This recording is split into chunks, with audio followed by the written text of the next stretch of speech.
everyone, welcome back to my channel. This is going to be another sketchbook tour video.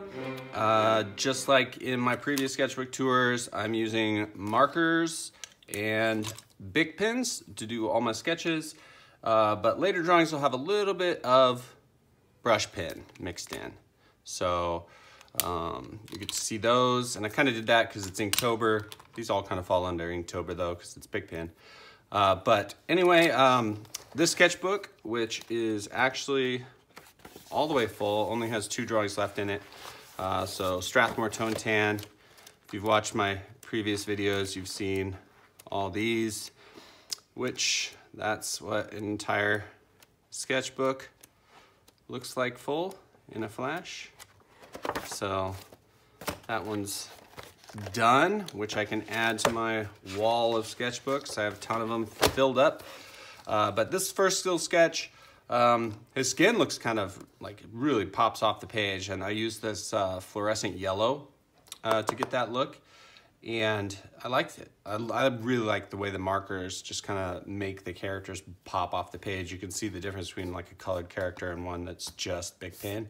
That's why this is kind of a nice page. But these characters weren't meant to be anything other than just, I was bored, so I started sketching. So, which I like the way it turned out. It's kind of cool. Especially, I was thinking about it the other day, like how you discover things as an artist, because you can't just like know everything that you like. So sketchbooks are great for, you know, coming across a color like that yellow and being like, dang, that really pops. So you learn something every time you do a sketch, even if it's just maybe one color that you really like. This is kind of a character concept. Yeah, just like some kind of future soldier. I didn't really, I ran out of, which I don't have it over here, my shadow color. So I had to kind of problem solve as far as a lot of the sketches and going forward in this sketchbook tour.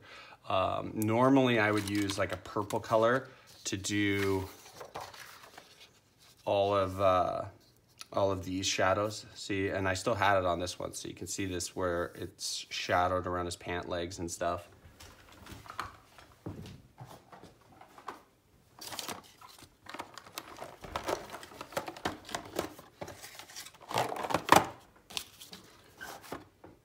And to do that, I would use pale lavender. But my pale lavenders keep running out, and I haven't stopped by to buy new ones. So I didn't do any shading or coloring on this one, which I think I could actually. Maybe I'll do that and then show you in another sketchbook tour, because I always think it's interesting to see something halfway done and then see how it turns out with the colors. So, but that's it for this sketchbook. So that one is done. And this is a brand new one. So just started this one, Strathmore Tone Tan, and this page kind of got torn out, but a lot of the drawings are like this one in this new sketchbook. These are kind of mechanical characters, which you've seen me do a million times. Yeah, this one's actually the one that just kind of started it all out going in this direction for this sketchbook. A lot of times I'll do a sketch and it'll snowball into a theme for the sketchbook tour. Because I know I generally try and do about 10 to 15 drawings per sketchbook tour. So when I know that's my goal, I'll stick with maybe an idea or something like that, a theme. This one, yeah, no shadows. I actually started mixing in a few different colors. I started using a little bit of black BIC pen, which before I had been using a purple, pinks, and reds. So the black definitely gives a different kind of outline look to the sketch. This is just some girl character concept sketches. See how much just that little bit of pink marker just makes, even if you don't use any other colors on the page, it just makes the whole page pop out. And I was just kind of working on some different poses. I really like that sketch right there. That pose is really cool. Interesting thing, so if you're a young artist or somebody, it's one thing that's really hard to get around is when you're drawing a woman or a man or anybody and you're drawing the human head, to draw the chin like you think about it like as a point. Because when you look at people straight on, everybody draws chins as like a point. But when you're drawing someone from an looking up at them at an upward angle, I always draw a flat chin going across. And at first it doesn't look right, but as you can see, like I did it on this one and this one, it makes a lot more sense once you add a little bit of shading in and it looks correct. So it's kind of a little trick that I've picked up along the way. This is kind of like a steampunk cowboy, I don't know, maybe he's Irish or something like that with the color scheme, but this was an okay sketch. I didn't really like his pose. His body looks really stiff.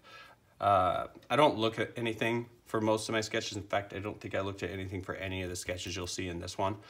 So no reference, which is good and bad. Sometimes I just like to sit down and draw and not worry about looking at stuff. And other times I need to reference because I learned so much from it. But I should have referenced something for this one because it looks really stiff and not very good. So some more just face sketches.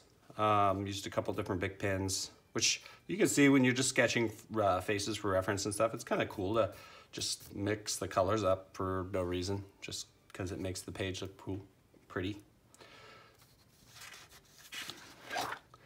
So this is some brush pen, just random, sporadic brushing around. And I use, where is that one?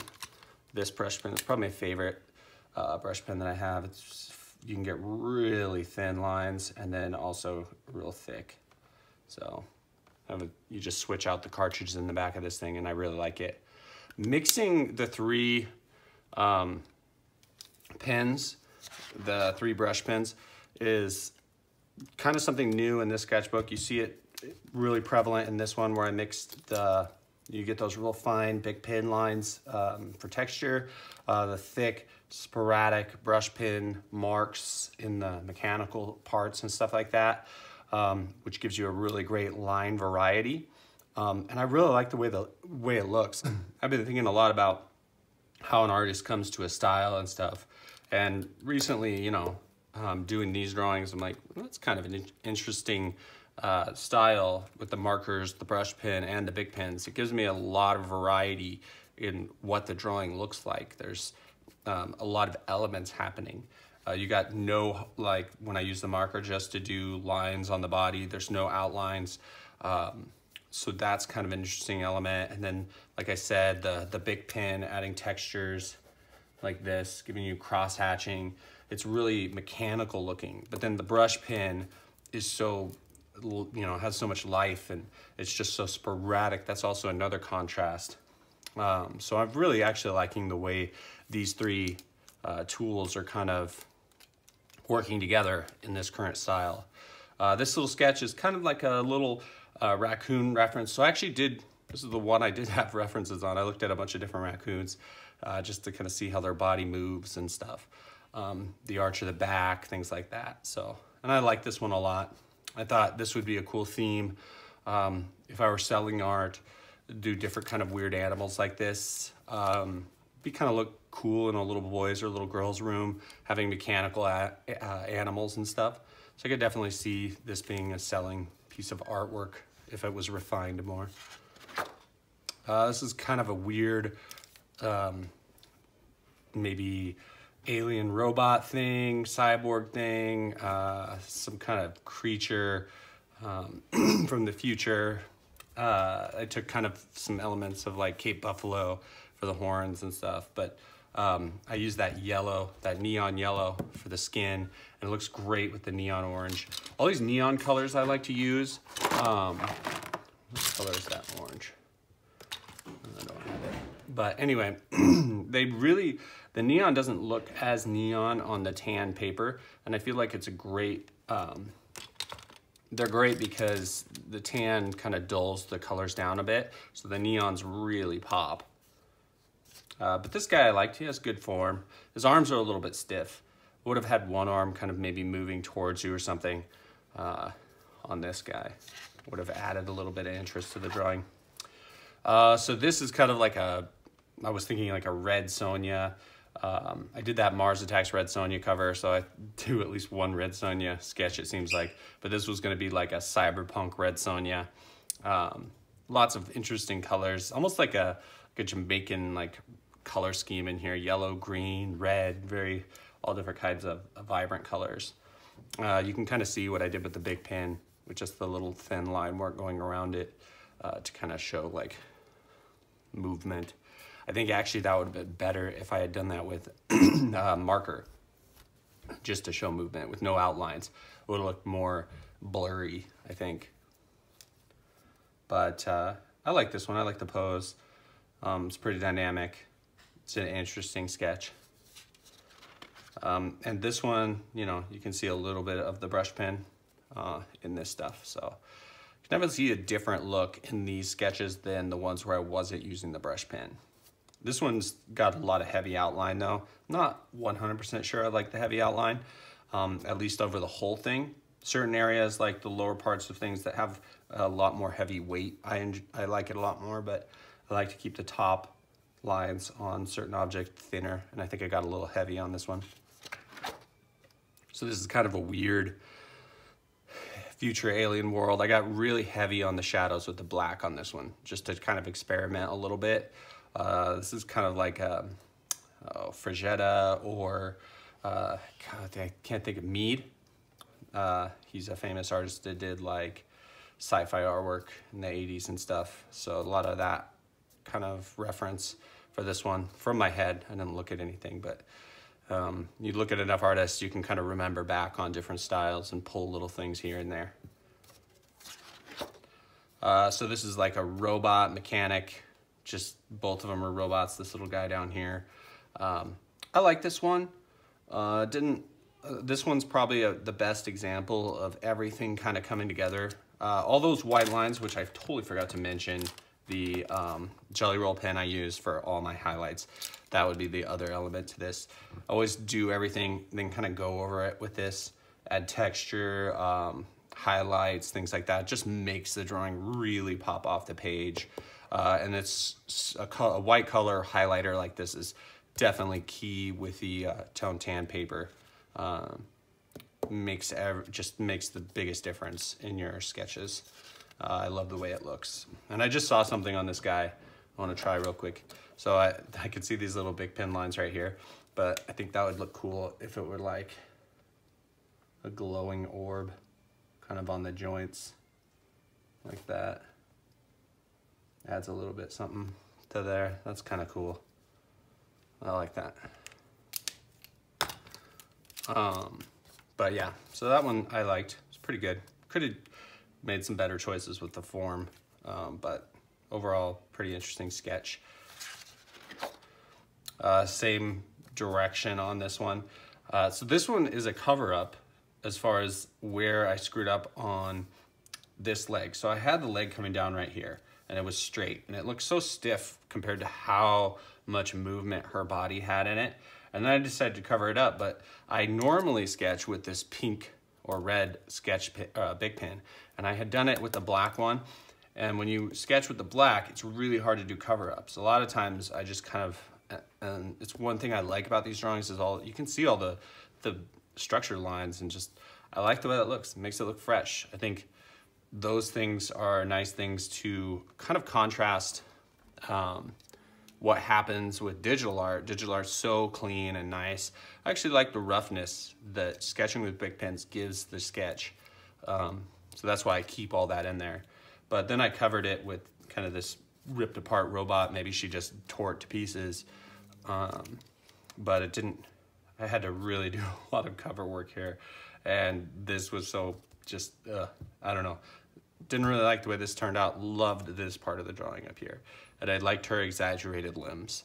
I thought she was a really interesting character. This is kind of, when I was drawing this, I was like, oh, it's Toad, but like super scary Toad from Mario. And this is a very different sketch. This is that I normally do. But one thing I did, and what you can do with the markers, is I took some of the neon green and then some skin tone right here, this light one, and I just kind of mixed them together, different parts of him and stuff, to give him that kind of greenish color that's in his skin. And he's kind of laying in the mushroom patch, and this is kind of the boss guy, but this is the muscle. So I think this one turned out kind of interesting. Got away from the mechanic stuff for just a bit, and I don't even know what inspired this sketch, but it's definitely just a random weird sketch that I decided to do. And this one's totally different. This is a house, like a Halloween house. So I was sitting there on my couch watching TV shows. I'm watching a show called Mindhunter right now. It's about the beginning of profiling in the FBI, and I don't know why, just decided to draw a little Halloween house. And this was just on a whim, so it's kind of what that is. And that is the last sketch for this sketchbook tour. So anyway, guys, that's the video. Hope you guys like the sketches. Let me know what you think of, you know, the style and the drawings in this one. I really feel like these recent sketches, especially the robot ones, might be something I do a little bit more of. I'm really like the combo of the brush pens, the big pens, the markers, and the highlighter. There's some cool stuff happening here, so I might do something like this, but spend like 5 hours on it. Drawings like this take me an hour maybe, like this one.